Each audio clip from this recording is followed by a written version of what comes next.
এই তো সরকার, আমি কিছু কথা মন্তব্য করছি। আমাদের পশ্চিমবাংলার সরকার যে বিজেপি সরকার, আপনার কাছে মন্ত্রীর কাছে আমি অনুরোধ জানাচ্ছি, প্রধানমন্ত্রী এবং মুখ্যমন্ত্রীর কাছে।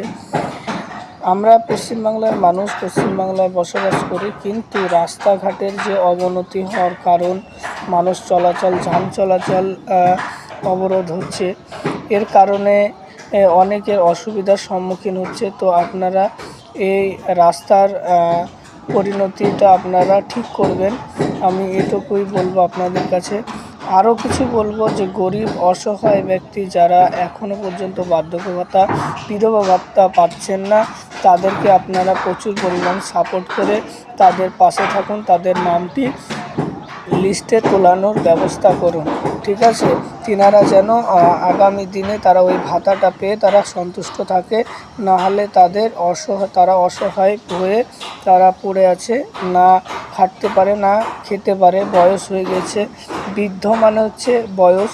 আমি এটুকুই বলবো, সরকারের কাছে অনুরোধ জানাচ্ছি আপনারা এই 2টা থেকে 3টা প্রকল্প আপনারা তাড়াতাড়ি ঠিক করার ব্যবস্থা করুন, আমি সরকারের কাছে অনুরোধ জানাচ্ছি।